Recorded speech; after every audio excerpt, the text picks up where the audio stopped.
Ormai a Treviso l'ultimo consiglio di Fondazione Cassamarca sotto la presidenza di Dino De Poli. Resta lo spettro del buco di bilancio da ripianare. Il progetto del successore Luigi Garofalo: serve una squadra compatta. Ancora furti e razzie nella Marca, nel mirino bar e ristoranti. Intanto tra Sila e Roncade si concretizza il progetto della vigilanza privata autofinanziata dai cittadini. Operazione antidroga dei carabinieri che a Bassano individuano un appartamento dello Spazio, 2 arresti e sequestrata droga destinata ai giovanissimi, nei guai un 17enne della Castellana. Pedemontana, basta ritardi per questioni di software, se necessario si apre il primo tratto gratuitamente. Il governatore Zaia stria il concessionario per i problemi informatici che fanno slittare l'inaugurazione. Batterio killer, Codacos lancia un appello a tutti i pazienti del Veneto che hanno ricevuto la lettera di richiamo per il rischio di esposizione. Si può chiedere il giusto risarcimento. La tragedia del Ponte Morandi, l'esplosione in autostrada a Bologna, la montagna veneta devastata, un anno in prima linea ricordato dai vigili del fuoco nel giorno di Santa Barbara. La rubrica sulla natività da voi realizzate, il nostro viaggio inizia da Maserata con un presepe realizzato in 4 anni di lavoro. Buonasera e ben ritrovati dalla redazione di Treviso. Dunque questi i titoli di oggi. Questa mattina a Treviso, ultimo consiglio di indirizzo di Fondazione Cassamarca sotto la presidenza di Dino De Poli. Si chiude un'era e se ne apre un'altra con il nuovo presidente che verrà nominato martedì prossimo e che dovrà fare i conti con una situazione economica difficile.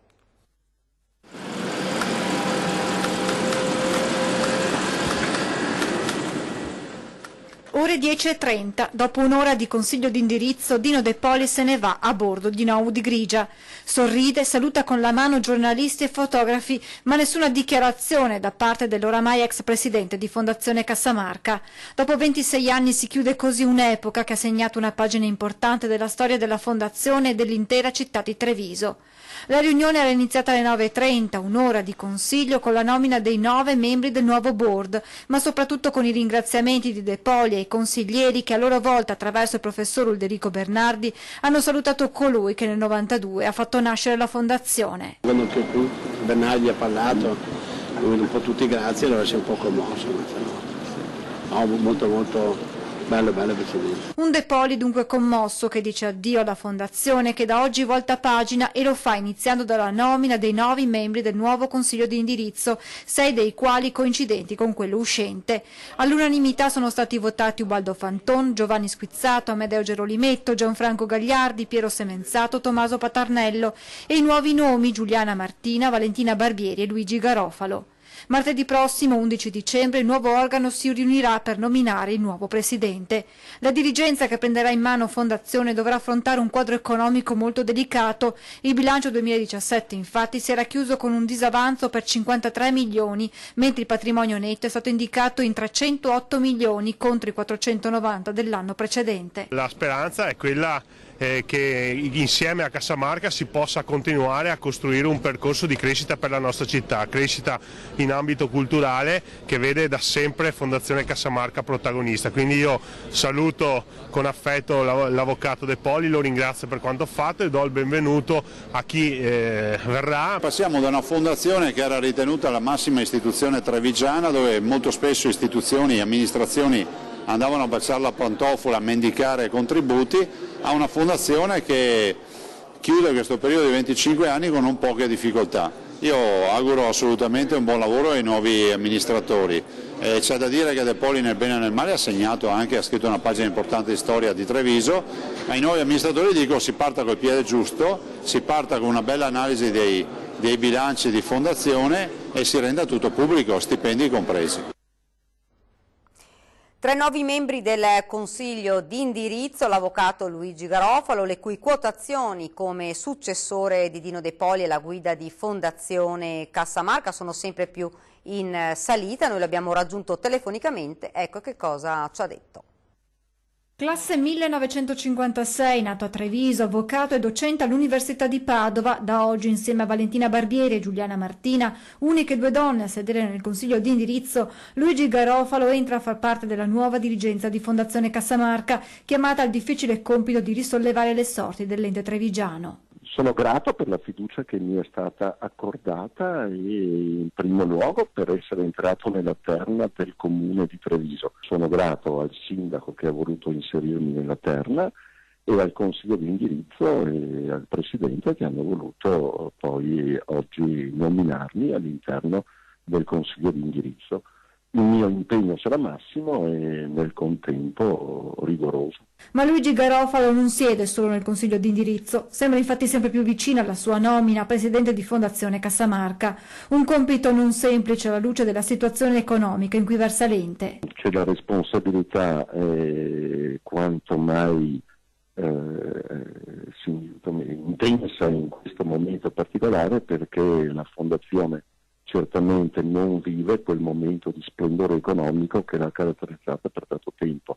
Riportare Fondazione a quel suo passato luminoso è l'obiettivo, ma per farlo serve il massimo impegno, spiega l'avvocato Garofalo. L'impegno dovrà essere massimo e che sarà necessario appunto che vi sia una squadra omogenea, compatta, che lavora per il bene della Fondazione e per il bene della collettività alla quale la Fondazione permanentemente deve rispondere nella massima trasparenza. Ed ora una notizia che sicuramente farà discutere: un mendicante di nazionalità romena di 19 anni denunciato nei giorni scorsi dalla Polizia Locale di Treviso ai sensi del nuovo decreto sicurezza è stato scagionato dalla magistratura perché il giorno dell'intervento, il 29 di novembre, la nuova norma non era ancora stata pubblicata in Gazzetta Ufficiale. Nell'operazione i vigili avevano anche sequestrato all'uomo 370 euro nel corso di una perquisizione dichiarata però non valida per la stessa ragione. L'uomo, se si fosse reso responsabile degli atti soltanto la settimana successiva, avrebbe rischiato di essere arrestato fino a 6 mesi. Nel frattempo ovviamente si è reso irreperibile. Ed ancora cronaca con 2 furti messi a segno in un bar ed un ristorante di Mogliano. Intanto si concretizza il progetto della vigilanza privata autofinanziata dai cittadini. Non si fermano i furti nella Marca, da Preganziola a Silea, da Roncade a Mogliano. Proprio qui nel fine settimana 2 i colpi messi a segno nella notte tra sabato e domenica. Nel mirino dei banditi il bar dell'Hotel La Meridiana e il ristorante al Baccaretto. Nel primo caso i malviventi a volto coperto, ripresi dalle telecamere di videosorveglianza in soli 5 minuti, sono riusciti a forzare la porta d'ingresso, ad entrare arraffando un mixer audio, diverse bottiglie di liquore e altro materiale per un bottino di circa 4.000 euro per poi fuggire. Nella stessa notte, a pochi chilometri di distanza, sempre sul terraglio ad essere svaligiato, il ristorante al Baccaretto. Anche qui i banditi hanno forzato una porta e una volta dentro hanno messo a soqquadro la stanza, scappando con il fondo cassa e alcune bottiglie di vino. Si allunga così la già lunga lista ormai quotidiana di episodi tentati o portati a termine nella Marca. Abitazioni, negozi, aziende, ristoranti e bar, come in questi ultimi episodi, nessuno viene risparmiato. Intanto dalla settimana prossima prenderà il via il servizio di vigilanza privata autofinanziato dai cittadini. Si concretizza dunque l'idea lanciata dal gruppo Facebook Furti in Corso. Per adesso partiremo già con il comune di Roncade, compreso delle frazioni di San Cipriano, Roncade Centro e Biancade, e Silea, compreso sempre Cendon, Sant'Elena e Silea stessa. Si svolgerà per quanto riguarda il servizio notturno con 2 passaggi dell'agente di vigilanza con una guardia giurata e un passaggio anche, siamo riusciti, in diurno dalle 5:30 alle 8:30, 9 di questa guardia qui. Passerà a passo d'uomo per tutte le vie, controllerà con i fari e con i loro strumenti se ci sono delle persone che possono violare le nostre proprietà private. 250 le persone che al momento hanno aderito nei comuni di Silea e Roncade con una spesa cittadino di 11 euro al mese, ma il servizio di vigilanza privata con il sistema dell'autofinanziamento a breve dovrebbe partire anche a San Biagio e Carbonera, mentre in questi ultimi giorni stanno arrivando richieste dalle frazioni di Preganziola. Ed ora una brillante operazione dei carabinieri di Bassano che hanno individuato un appartamento dello spaccio in città. 2 arresti e sequestrati 12.000 euro di droga destinata ai giovanissimi. Un appartamento in centro città adibito a rivendita di droga, acquirenti giovanissimi tra i 16 e i 21 anni che arrivavano dal Bassanese e dal Trevigiano. 2 arresti e una denuncia per detenzione di stupefacente ai fini di spaccio, 12.000 euro di sostanze psicotrope sequestrate, oltre 1 chilo di marijuana già suddivisa in dosi e un etto di hashish nascoste in casseforti e tra i vestiti, 5.200 euro in contanti. Nei guai 2 ragazzi di 18 e 19 anni, quest'ultimo residente nell'abitazione dove è avvenuto il blitz, il secondo nell'Interland. Un terzo, un 17enne della Castellana, denunciato perché pizzicato all'uscita dalla casa della droga con 30 grammi di Maria pronta per essere ceduta.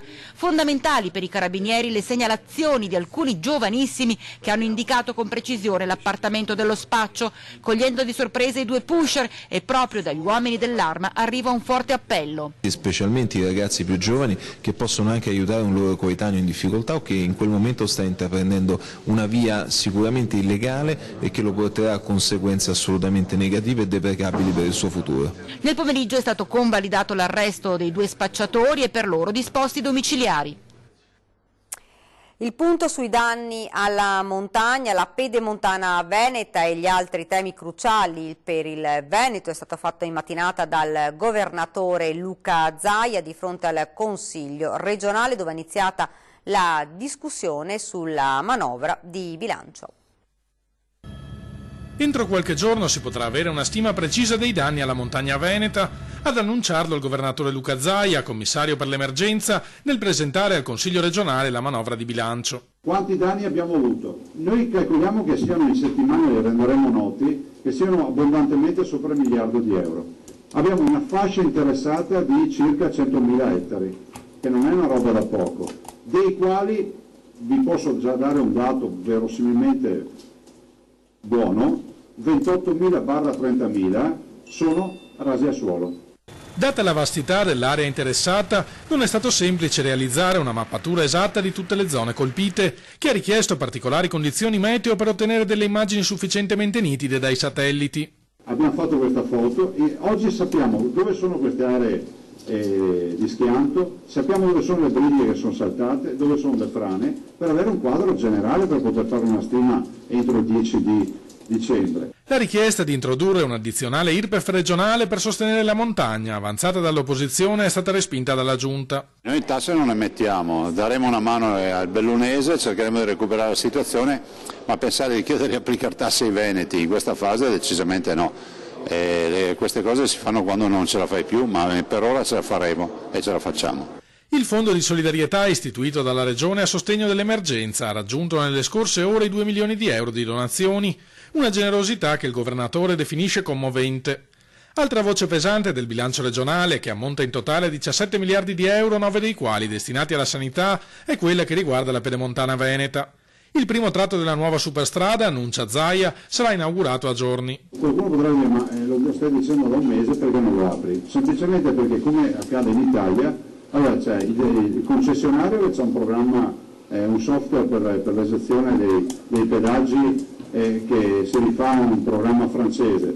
L'AISCAT ne ha un'altra e questi ne parla tra loro. Io ho detto che sono stanco di aspettare, per cui se non me l'aprono con il software che dialoga, tirino sulle sbarre, intanto lo faremo gratuita e lo facciamo pagare al concessionario a questo punto il pedaggio, perché è impossibile pensare di lasciare 7 km, 8, 10, quelli che sono, di una strada che è già pronta da mesi, e io direi che è il caso di aprirla. Mentre in Emilia-Romagna salgono a 4 i casi accertati di infezione da Mycobacterium chimera, il Codacons lancia oggi sul proprio sito internet un'azione legale riservata ai pazienti coinvolti nello scandalo sanitario, finalizzata a far ottenere loro il risarcimento dei danni morali e materiali subiti.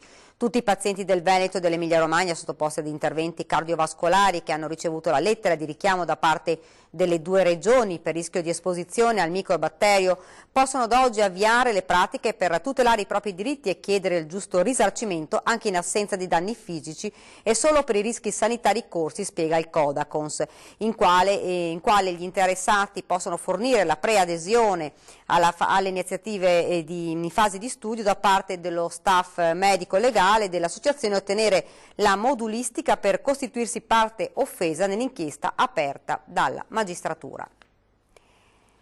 Riforma delle IPAB venete, lo chiede la CISL che questa mattina ha organizzato un presidio davanti all'ISRA di Treviso.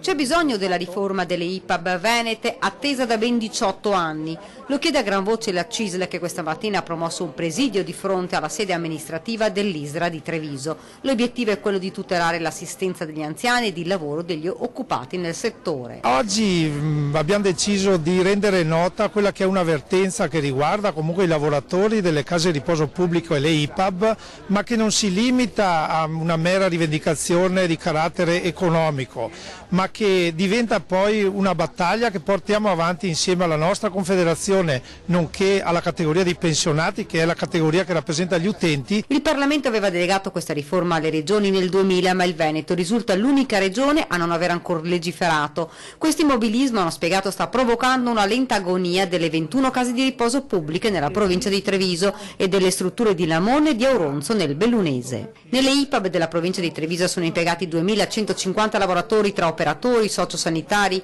e infermieri impegnati quotidianamente a garantire l'assistenza a 3.000 cittadini. Fra le proposte, la prima cosa che noi chiediamo è una riforma generale delle IPAB che però si inserisce in un progetto anche di riforma sociosanitaria del Veneto. Per noi questo è un punto fondamentale, perché se da un lato c'è una discussione rispetto al sanitario, l'aspetto sociale, in particolare in una situazione in cui sempre di più c'è l'esigenza della tutela, dell'assistenza agli anziani a tutto tondo, questo ragionamento non può che incastrarsi in una riforma anche sociosanitaria della Regione Veneto. La situazione attuale riguarda fondamentalmente la questione delle quote, di quanto i pensionati o comunque gli ospiti delle case di riposo devono sborsare o comunque pagare. La partita si fa difficile perché sempre più le pensioni calano e le quote invece crescono. Nel caso in cui la legge regionale non dovesse essere approvata in questa legislatura, la CISL Veneto arriverà ad una raccolta firme per presentare alla Regione una proposta di legge regionale di iniziativa popolare. Un vuoto incolmabile per i pensionati e per tutta la Camera del Lavoro di Treviso. Con queste parole Paolino Barbiero, segretario generale dello SPI CGIL di Treviso, ha annunciato la scomparsa di Lorenzo Zanatta all'età di 71 anni. Sindacalista storico, Zanatta era un volto noto di Antenna 3, lo ricorderete tante volte ospite nella nostra trasmissione del giovedì con la CGIL per rispondere alle vostre domande. Operatore dell'Inca nel 1970, poi responsabile del patronato nelle comprensorio di Treviso dal 1983 e per 22 anni è stato direttore provinciale dell'Inca CGIL. In pensione dal 2005 dentro lo SPI ha proseguito tenacemente il suo impegno nel campo delle tutele e dei diritti previdenziali.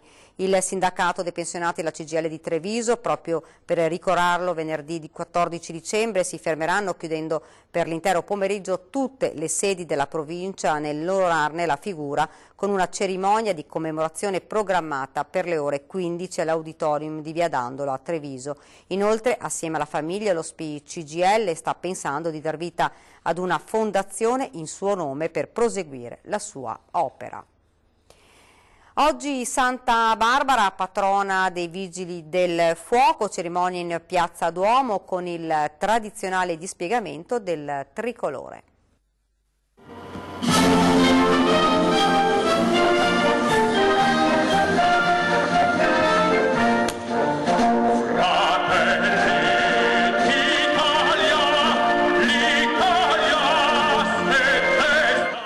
Caratteristico alzabandiere, i Vigili del Fuoco festeggiano Santa Barbara, patrona del corpo. Piazza Duomo anche quest'anno ha fatto da scenario all'emozionante cerimonia che ha conosciuto il suo momento più intenso quando due pompieri soccorritori alpini si sono issati con delle corde e sulle prime note dell'inno d'Italia hanno dispiegato l'enorme tricolore tra le due autoscale. Presenti le autorità militari e civili, numerosa la rappresentanza dei sindaci della Marca. La festa di Santa Barbara è da sempre l'occasione per riavvolgere il nastro di questo anno di attività e fare un bilancio di un 2018 che ha visto i Vigili del Fuoco di Treviso impegnati in diverse emergenze anche fuori dalla Marca. Ricordiamo anche l'intervento nostro dei Vigili del Fuoco di Treviso per lo scoppio della cisterna, dell'autocisterna di GPL a Bologna, e poi l'intervento per il per il crollo del Ponte Morandi e poi da non dimenticare i 6.000 interventi di soccorso che abbiamo effettuato qui sul territorio di questa provincia. Oddio! Oddio! Oddio! Proprio l'intervento a Genova, quello più difficile da un punto di vista tecnico ed emotivo. Ponte Morandi è stato molto impegnativo sotto il profilo tecnico perché abbiamo dovuto scavare sotto macerie enormi, quindi difficoltoso dal punto di vista operativo e poi sì, diciamo molto toccante sotto il profilo emotivo perché purtroppo abbiamo dovuto recuperare alcune vittime di quella tragedia. La cerimonia è poi proseguita con la messa in Duomo officiata da Don Adriano Cevolotto e i canti interpretati dal tenore Francesco Grollo.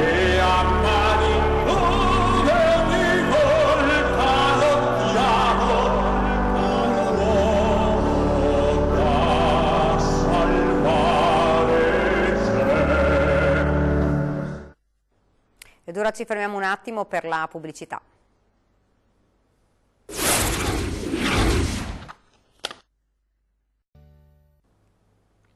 Eccoci di nuovo in studio con l'edizione trevigiana dei nostri telegiornali. Il nostro viaggio tra i presepi inizia a Maserata sul Piave, 4 anni di lavoro per la natività di Giuseppe La Penna. Vediamolo.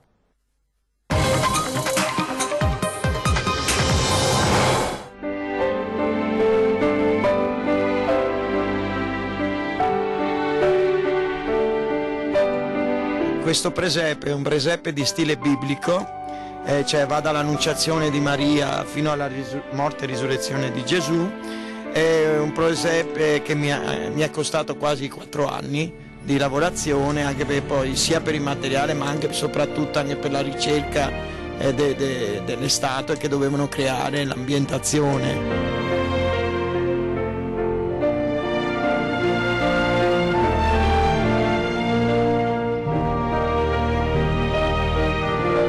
Parti più complesse sicuramente la creazione anche delle ambientazioni. Ho dovuto farmi dei bozzetti e creare le ambientazioni della Palestina, perché c'è lo studio, la fase, la progettazione anche del lato di sinistra, cercare di ottenere le colorazioni, la pittura che riproducessero un po' l'ambiente dell'epoca, il territorio. Visto che siamo in prossimità appunto del Natale, praticamente faccio tantissimi auguri di buon Natale e mi permetto anche di felice anno nuovo 2019.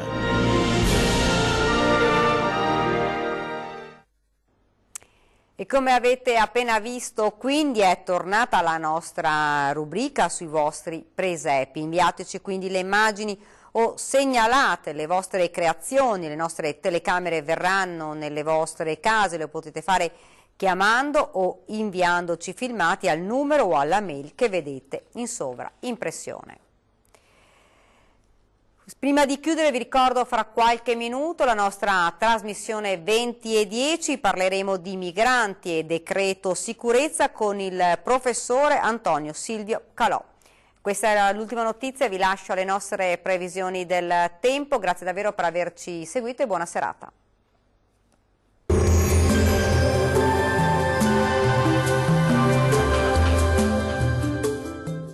Tonus Laboratorio del Piede, centro altamente specializzato nella costruzione di plantari su misura, dedica nuove tecnologie di rilevazione dei carichi posturali per dare voce alla filosofia di benessere che lo caratterizza. Ben ritrovati al meteo.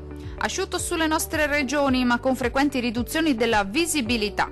Nel dettaglio sul Veneto sarà una giornata molto grigia, maggiori spazi soleggiati al mattino dove non mancheranno locali foschie o nebbie sulle pianure occidentali. Il cielo si presenterà irregolarmente nuvoloso e a tratti anche coperto invece a partire dal pomeriggio.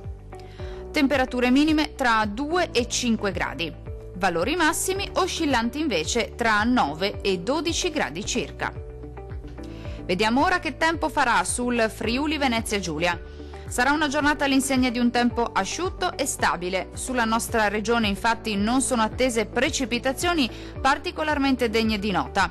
Più sole al mattino sui monti, cielo maggiormente coperto invece a partire dal pomeriggio. temperature minime tra 3 e 6 gradi, massime comprese invece tra 10 e 12 gradi. Vediamo infine la situazione meteorologica del Trentino Alto Adige. Il tempo sarà asciutto anche sulla nostra regione, al mattino non mancherà il sole, la nuvolosità sarà in aumento però a partire dal pomeriggio, quando il cielo tenderà a coprirsi un po' ovunque, ma sempre senza precipitazioni particolarmente degne di nota. Temperature minime tra -3 e 4 gradi, valori massimi oscillanti invece tra 3 e 12 gradi circa. Dal meteo di Antenna 3 per ora è tutto. Arrivederci!